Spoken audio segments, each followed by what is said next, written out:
ఈనాటి మంచిర్యాల జిల్లా లక్షపేట కేంద్రంగా నిర్వహింపజేస్తున్నటువంటి రైతు సదస్సుకు ముఖ్య అతిథిగా విచ్చేసినటువంటి బీఆర్ఎస్ పార్టీ కార్యనిర్వాహక అధ్యక్షులు ఇలా కేసీఆర్ గారి యొక్క ఆలోచన విధానానికి అనుగుణంగా ఇలా బీఆర్ఎస్ పార్టీ బలోపేతం కొరకు కృషి చేస్తున్నటువంటి కార్యనిర్వాహక అధ్యక్షులు ఇలా మిత్రులు కేటీ తారక రామారావు గారు, ముఖ్యంగా ఈనాటి రైతు సదస్సు నిర్వాహకులు గతంలో ఈ ప్రాంతానికి శాసనసభ్యుడిగా ప్రాతినిధ్యం వహించినటువంటి మిత్రులు దివాకర్ రావు గారు, అట్లాగే కార్యక్రమం నిర్వహణలో తోడు నిలుస్తున్నటువంటి చెన్నూరు మాజీ శాసనసభ్యులైనటువంటి సోదరుడు బాల్క సుమన్ గారు, ఇంకా ఈ కార్యక్రమానికి అతిథులుగా విచ్చేసినటువంటి మా మిత్రులు బాల్కొండ శాసనసభ్యులు ప్రశాంత్ రెడ్డి గారు, కోవ లక్ష్మి గారు, ఇంకా వేదిక అలంకరించి ఉన్నటువంటి గతంలో వివిధ హోదాల్లో బాధ్యత నిర్వర్తించినటువంటి ఒక ప్రజాప్రతినిధులు, మా సోదరుడు కుట్ల శాసనసభ్యుడు కల్వకుంట్ల సంజయ్ గారు, జాన్సన్ గారు, ముఖ్యంగా వీళ్ళ ఈనాటి రైతు సదస్సుకు అశేషంగా తరలి వచ్చినటువంటి ఒక రైతు సోదరులు ఇలా బీఆర్ఎస్ శ్రేణులకు అందరికీ హృదయపూర్వకంగా నమస్కారాలు చెప్తూ, ముఖ్యంగా ఈ సమావేశం యొక్క ఉద్దేశం ఏదైతే ఉన్నదో మీకు తెలియదు కాదు.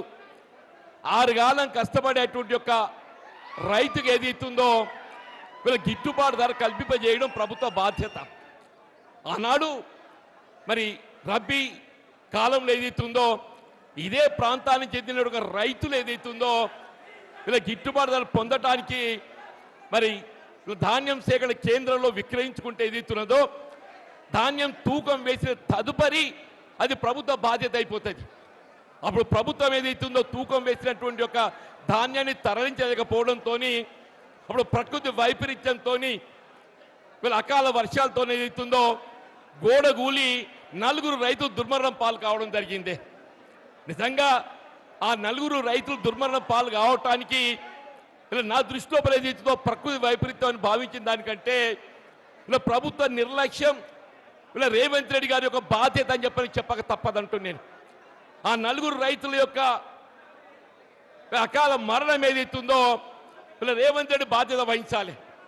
కానీ ఆనాడు ఏదైతుందో ఆ కుటుంబాలను ఆదుకోవడానికి కొరకు ప్రభుత్వంలో చలనం లేకపోవడంతో మీతో దివాకర్ రావు గారు ఏదైతుందో చొరవ తీసుకొని ఇలా రైతు యొక్క మద్దతుతోని ఇదే లక్ష్మీపేట చౌరస్తుల వారు మరి ధర్నా చేపట్టడంతో ఏదైతుందో దాదాపు 6 గంటల సమయం అక్కడ ధర్నా చేస్తే ప్రభుత్వంకి వెళ్ళి స్పందన రాలేదు. కానీ ఆనాడు వరంగల్ రైతు సదస్సులో పాల్గొంటున్నటువంటి ఒక మరి బీఆర్ఎస్ పార్టీ కార్యనిర్వాహక అధ్యక్షులు ఏదైతుందో ఈ అంశం సమాచారం ఏదైతే తెలుసుకోవడంతోనే ఒక రైతు చనిపోతే ప్రభుత్వం చలన లేకపోవడం దురదృష్టకరం అని చెప్పి పేర్కొంటూ ఇలా బీఆర్ఎస్ పార్టీ ఏదైతుందో ఒక రైతు పక్షపాత పార్టీగా ఆ కుటుంబాలను ఆదుకోవడం ఏదైతుందో ఇలా బీఆర్ఎస్ పార్టీ పరంగానే మేము ఆదుకుంటామని చెప్పినటువంటి ఒక భావనతోని వారు వెనువెంటనే ఒక్కొక్క కుటుంబానికి 5 లక్షల రూపాయలు ఆర్థిక సాయం అందింపజేసే విధంగా మీరు దివాకర్ రావు గారికి ఏదైతుందో మరి టెలిఫోన్ ద్వారా వారికి సమాచారం మరి వెలువించడం, మరి ప్రభుత్వం కూడా ఒక్కొక్క కుటుంబానికి 20 లక్షలు ఇస్తామని చెప్పారు అన్నదే. వీళ్ళ కేటీ రామారావు గారు ఏదైతే ఒక రైతు బిడ్డ అని చెప్పంటూ నేను ఆనాడు ఏదైతే వారి హృదయం చలించి రైతులు ఆదుకోవాలని చెప్పి ఏదైతే ప్రకటించిందో ఆ డబ్బు ఇవ్వడానికి ఏదైతే వారు స్వయంగా ఈరోజు లక్ష రావడం జరిగింది.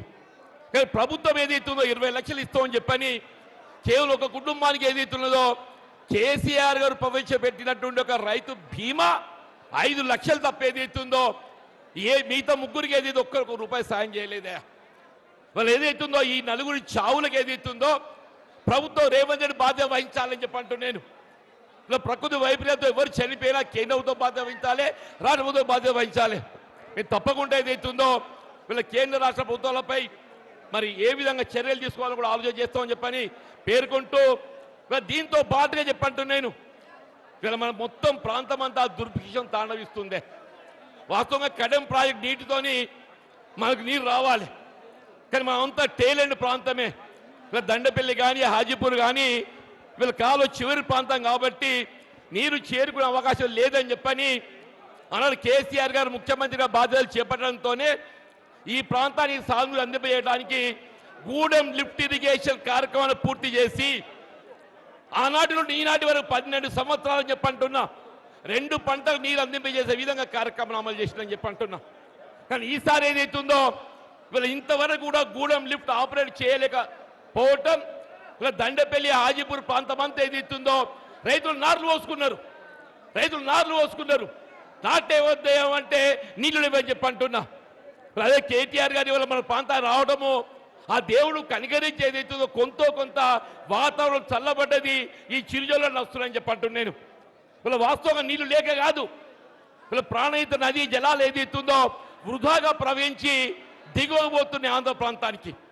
ఆ నీటిని ఏదైతే కన్నపల్లి పంప్ హౌస్ నుండి మనం ఎత్తిపోసుకునే అవకాశం ఉంది అని స్వయంగా కేటీఆర్ గారు ఏదైతున్నదో కన్నపల్లి పంప్ హౌస్ సందర్శించి ఎప్పుడైతే 93.5 మీటర్ లెవెల్ వీళ్ళ మన ప్రవాహం ఉంటుందో నీటిని ఎగువ అన్నారం సుందిళ్ళకి ఎత్తిపోసి ఎల్లంపల్లి ద్వారా మొత్తం రాష్ట్రాన్ని సుభిక్షం చేయడంతో పాటుగా మన గూడెం లిఫ్ట్ ఇరిగేషన్ కూడా ఆపరేట్ చేసేందుకు అవకాశం ఉంది. ఇక్కడ దురదృష్టం ఏంటంటే వీళ్ళ రేవంత్ రెడ్డి ఏదైతే కేవలం కక్షపూరితంగా వీళ్ళ ఎక్కడ కన్నపల్లి పంప్ హౌస్ ఆపరేట్ చేస్తే వీళ్ళ కాళేశ్వరం ప్రాజెక్ట్ ఏదైతుందో ఇవాళ అది మన ప్రాంతాలంతా సుభిక్షం చేస్తుంది. మళ్ళీ కేసీఆర్ గారికి ఎక్కడ పేరు వస్తుందో చెప్పని ఒక కుట్రపూరితంగా ఒక కక్షపూరితంగా వీళ్ళ ఈర్ష్య ద్వేషాలతో ఏదైతుందో వీళ్ళ కన్నపల్లి పంప్ హౌస్ ఆపరేట్ చేయడం లేదని చెప్పి అంటున్నాం. ఇలా మొత్తం సాంకేతిక నిపుణులు అందరూ కూడా ఏదైతున్నదో కన్నపల్లి పంప్ హౌస్ ఆపరేట్ చేయడానికి ఏ విధమైనటువంటి అభ్యంతరాలు లేవు, ఆటంకాలు లేవని చెప్పి అంటున్నాం. ఎవరైనా ప్రభుత్వం ముఖ్యమంత్రికి ఏదైతుందో పాజిటివ్ దృక్పథం ఉండాలనే, నీకు పాజిటివ్ దృక్పథమే లేదని చెప్పి అంటున్నాం. వీళ్ళు ఏమనంటే ఎన్డీఎస్ఏ అంటాడే నేషనల్ డ్యామ్ సేఫ్టీ అథారిటీ. ఈనాడు ఈ సందర్భంగా ఈ వేదిక ముఖంగా అడగదలుచుకున్నా నేను, నీ ఎన్డీఎస్ఏలో ఏదైతుందో ఎక్కడైనా కన్నపల్లి పంప్ హౌస్ నుండి 93.5 మీటర్ లెవెల్లో ప్రవాహం ఉంటే నీరు ఎత్తిపోయేది ఇక్కడ ఉన్నదే? వీళ్ళ ఎన్డీఎస్ఏ రిపోర్ట్ ఏదైతున్నదో వీళ్ళ ఎల్లంపల్లి బ్యారేజ్ ఏదైతుందో మరమ్మతులు చేపట్టేంత వరకు నీటి నిల్వ చేయకూడదని మాత్రమే పేర్కొన్నది. కానీ ఇక్కడ మేడిబెడ్డ మ్యారేజ్కు సంబంధం లేకుండా కేవలం కన్నపల్లి పంప్ హౌస్ నుండి 93.5 మీటర్ లెవెల్తో నీరు ఎత్తిపోసుకునే అవకాశం ఉంది.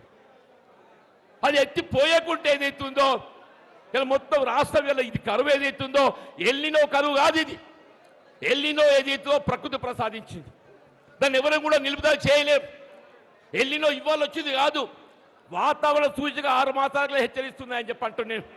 నువ్వు 6 మాసాలుగా ఏ విధంగా చర్యలు ప్రికాషనరీ మెజర్ తీసుకోకుండా ఇవాళ ఏదైతుందో రాష్ట్ర కరువులు నెట్టబడటానికి ఇది రేవంత్ రెడ్డి బాధ్యుడు అని చెప్పంటావు. రేవంత్ రెడ్డి బాధ్యుడు అని చెప్పి అంటున్నాను. నువ్వు పంట కావాల్సిన కాలనీళ్ళు ఇయ్యవు, కరెంట్ ఇయ్యవు. అన్నాడు కేసీఆర్ గారు ఏదైతుందో 24 గంటలు ఏదో అంతరాయంలో కూడా కరెంట్ ఇస్తే ఇవాళ దినంలో కరెంట్ ఎప్పుడు వచ్చేది ఎప్పుడు పోయేది అని చెప్పి అంటున్నా.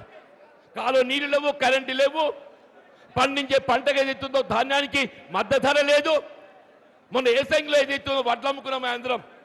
దయచేసి ఒక్కటి గుర్తు చేస్తున్నా, ఎవరైనా ఎక్కడైనా క్వింటల్కి 5 కిలోలు 6 కిలోలు కూడా తక్కువ తూకం చేసినారా? కోత వచ్చి లగవేయలేదా? 5 కిలోలు అంటే ఎంతలే? కిలోకి 25 రూపాయలు. 5 కిలోలు అంటే కిలోకి 25 రూపాయలు అంటే ఎంత అవుతుంది? 5 × 25 125 రూపాయలు. 6 కిలోలకి ఎంత అవుతుంది? 6 × 25 150 రూపాయలు అయితే 30 క్వింటల్కి ఎంత అవుతుంది? 5 కిలోల లెక్క చొప్పున ఏదైతుందో 3750 రూపాయలు. 6 కిలోల చొప్పున 4500 రూపాయలు అని చెప్పి అంటున్నాను. ఇలా ఇంత అవినీతి దోపిడీకి పాల్పడితే ఇలా చర్యలు లేని ప్రభుత్వం. మిత్రుడు ఈశ్వర్ గారు మేము ఏదైతుందో జగిత్యాల్లో ఈ అంశాన్ని ప్రస్తావించినాం. ఇలా ఇప్పటికీ ఈ వేదిక ముఖం చెప్తున్నాను, ఇలా మొత్తం రాష్ట్రంలో మీరు 60 లక్షల మెట్రిక్ టన్ ధాన్యం సేకరించమని చెప్పి అంటుండే. మీరు 60 లక్షల మెట్రిక్ టన్ ధాన్యం సేకరిస్తే 60 లక్షలు ఇంటూ క్వింటల్కి ఏదైతుందో 3000 దోపిడీ అయినా కానీ కనీసం 2000 కోట్లు ఏదైతుందో ఈ ప్రభుత్వం అవినీతికి పాల్పడని చెప్పి అంటున్నాను. దీన్ని ఆధారాలతో రుజువు చేస్తామని చెప్పి అంటున్నాను. మీ రైతులు తెలియదు కాదే, ధాన్యం రైస్ మిల్లు మోగానే ఏం చేస్తాం మనం? ధర్మకాంట మీద చూస్తారా? ధర్మకాంట అంటే ఆటోమేటిక్ వెయింగ్ మిషన్. దాని తర్వాత వాడు ట్రక్ షీట్ ఇస్తాడు. మన ధాన్యానికి ఏదైతుందో నీ ధర్మకాంట మీద తూకం ఎంత వస్తే గంత మన గిట్టుబాటు ధర కట్టియాలి. ఆ తీయకుండా ఏం చేస్తుండో ట్రక్ షీట్తో ఇస్తున్నాడు. దాంతో రైతులు ఏదైతుందో 2,000 నుండి 3,000 కోట్లు నష్టపోయామని చెప్పి అంటున్నా.